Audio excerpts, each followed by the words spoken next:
자, 앞에서 말씀드렸던 대로 자유한국당 소속 권성동 법사위원장, 강원랜드에 채용비리 압력을 넣었다는 게 아마 수사 내용인 것 같은데요. 여당인 더불어민주당이 이 금태섭 의원을 비롯해서 일단의 의원들이 철저한 수사와 권성동 위원장의 사퇴를 주장하면서 5분 만에 퇴장했습니다.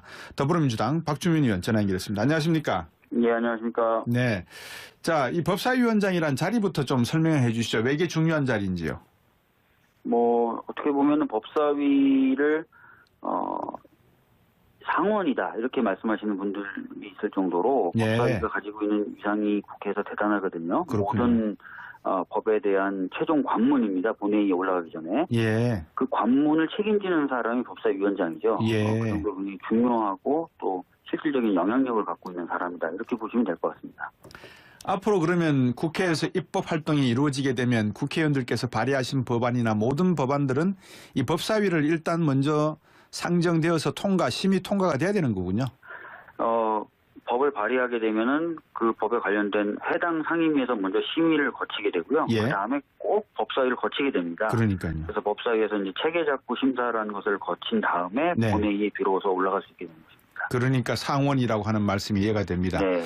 그 우원식 원내대표가 법사위 때문에 지금 국회가 돌아가지 않는다 이런 이야기를 한 것 같은데 네. 이 자구심사권 폐지하는 국회법 개정안 내놨다. 그래서 이런 말씀을 들었습니다. 법사위 체계, 이 자구심사권 이게 뭘 말하는 겁니까? 그러니까 아까 말씀드렸던 것처럼 어떤 법률이 발의가 되면은 직접 관련된 상임위에서 먼저 심의를 거치게 되거든요. 예.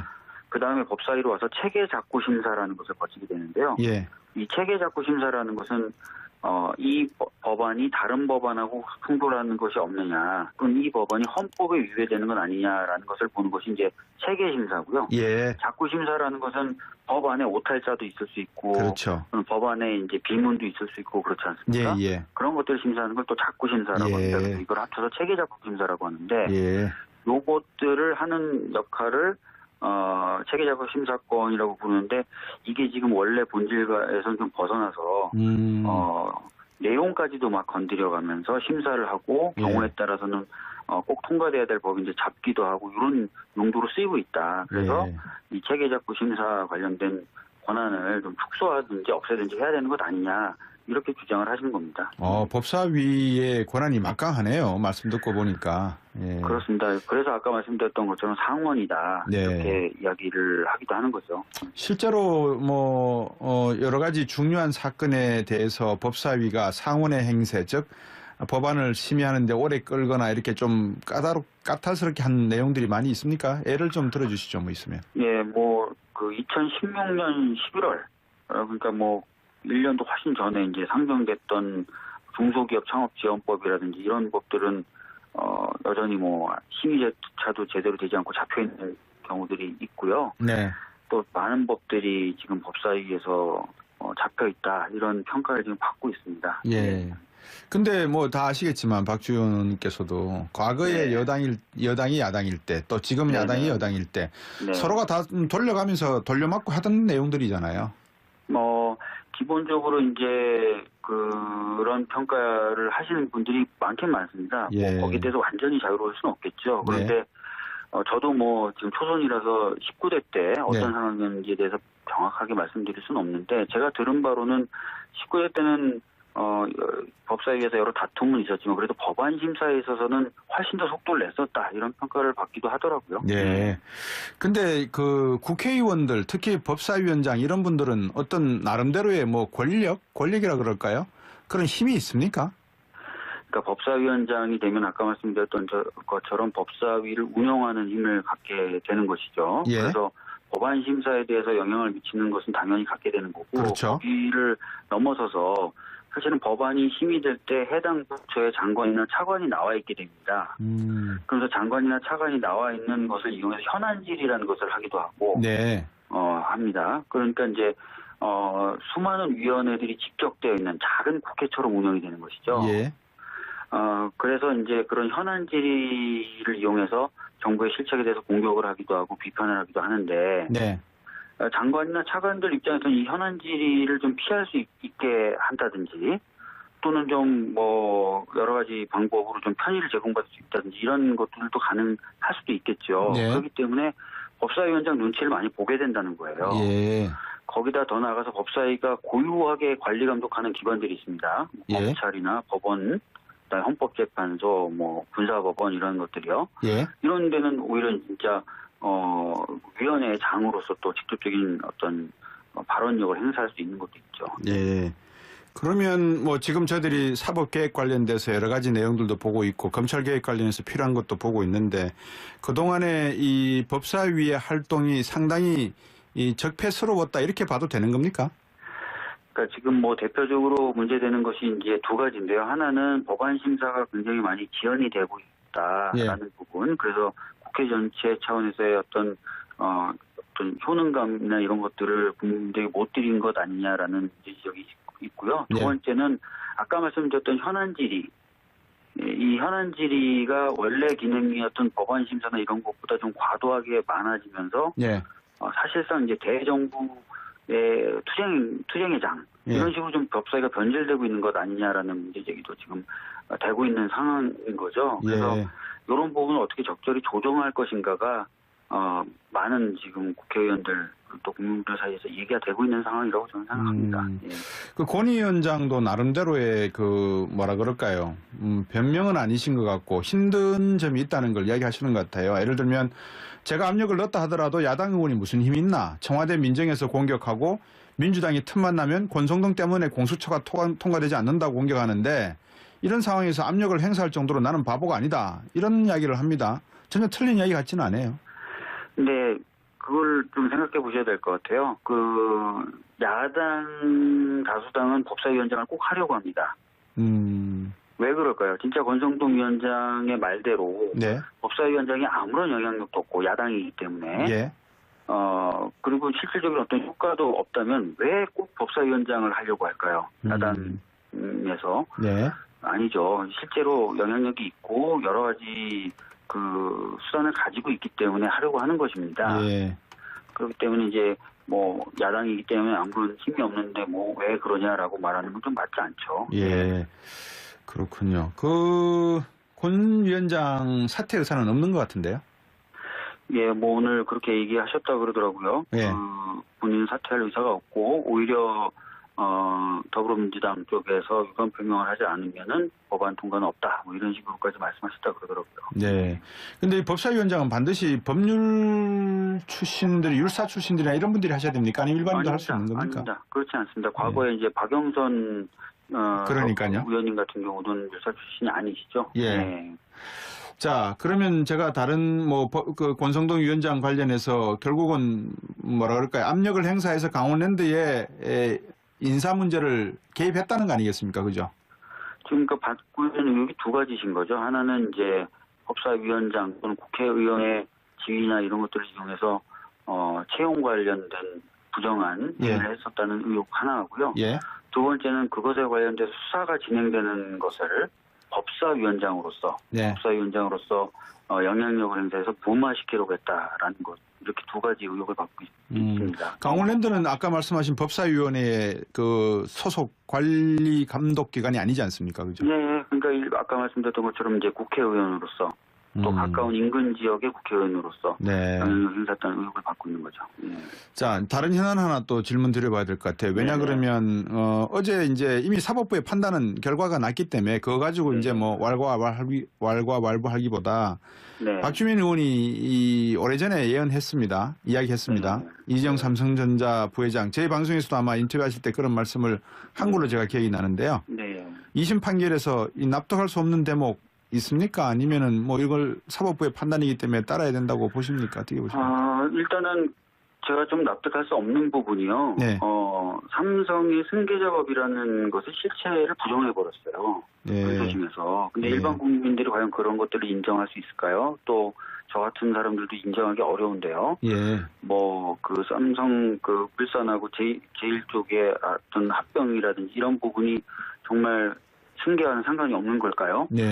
그렇게 생각하기가 어렵고요. 그럼에도 불구하고 그런 승계 작업이라는 게 없었다고 판단을 해버린 거. 이것은 제가 봤을 때 실체관계 파악에서도 굉장히 문제가 있었다고 보여지고요. 또 재산 국외 도피 부분에 있어서도 예. 분명히 페이퍼 컴퍼니가 외국에 있는 걸 인식하고 보냈는데 그게 해당 안 된다고 얘기했던 부분도 좀 이해가 안 됩니다. 그래서 그런 부분들이 좀 이해가 안 되고, 두 번째는 그런 거 다 뭐 인정한다고 쳐도 36억 뇌물로 준 거는 인정한 거거든요, 법원에서. 예. 36억 뇌물로 줬다고 하면서 집유를 하는 거는 뭡니까? 글쎄요. 그럼 이제부터 이제 36억, 30억 뇌물 주는 사람들은 다 집유로 나오는 겁니까? 대법원에서 그 결과가 번복될 수 있을까요? 뒤집어질 수 있을까요? 아까 말씀드렸던 대로 법리적인 판단 부분이나 이런 것들도 좀 이상한 부분이 있어서, 예.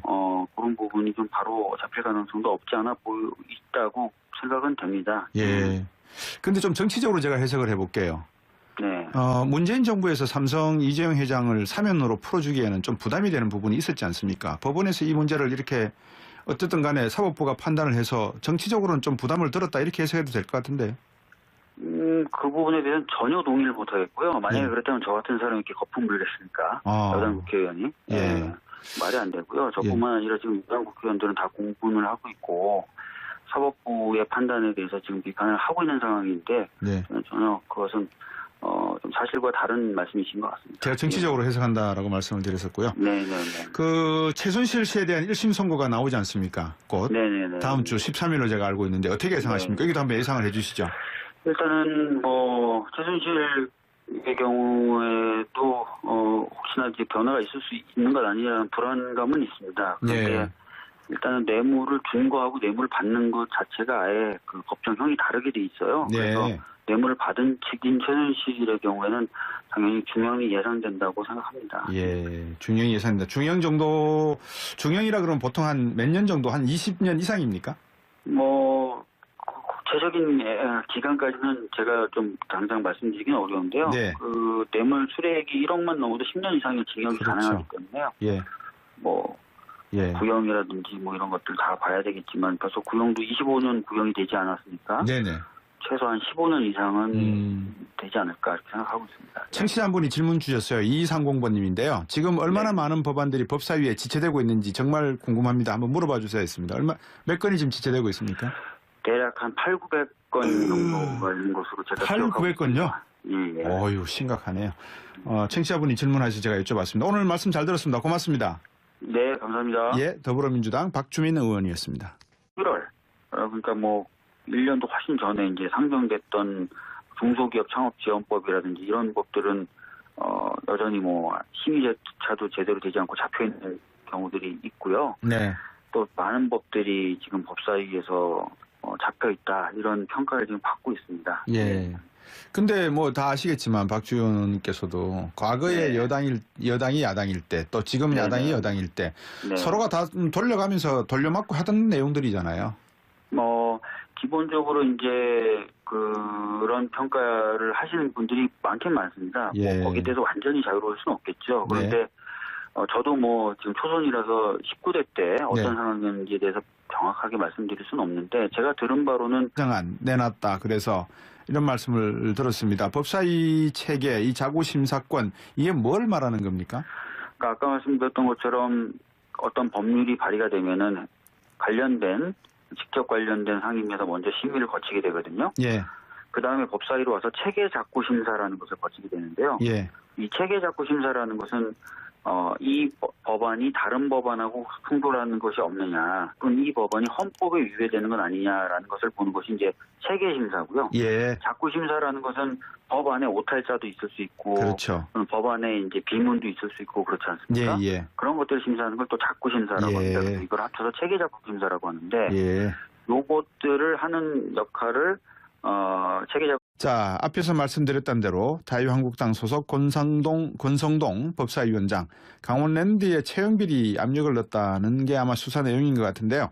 여당인 더불어민주당이 이 금태섭 의원을 비롯해서 일단의 의원들이 철저한 수사와 권성동 위원장의 사퇴를 주장하면서 5분 만에 퇴장했습니다. 더불어민주당 박주민 의원 전화 연결했습니다. 안녕하십니까? 네, 안녕하십니까? 네. 자, 이 법사위원장이란 자리부터 좀 설명해 주시죠. 왜 이게 중요한 자리인지요? 어떻게 보면은 법사위를,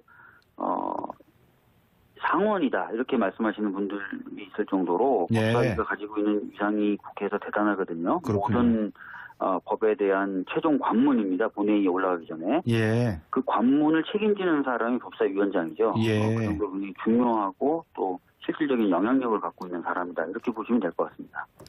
앞으로 그러면 국회에서 입법 활동이 이루어지게 되면 국회의원들께서 발의하신 법안이나 모든 법안들은 이 법사위를 일단 먼저 상정되어서 심의 통과가 돼야 되는 거군요.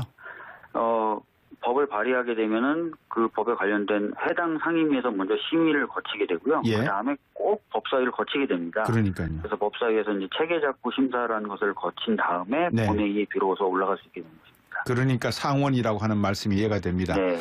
그 우원식 원내대표가 법사위 때문에 지금 국회가 돌아가지 않는다 이런 이야기를 한 것 같은데 네. 이 자구심사권 폐지하는 국회법 개정 심사권이라고 부르는데 이게 지금 원래 본질에서는 좀 벗어나서 내용까지도 막 건드려가면서 심사를 하고 예. 경우에 따라서는 꼭 통과돼야 될 법이 이제 잡기도 하고 이런 용도로 쓰이고 있다. 그래서 예.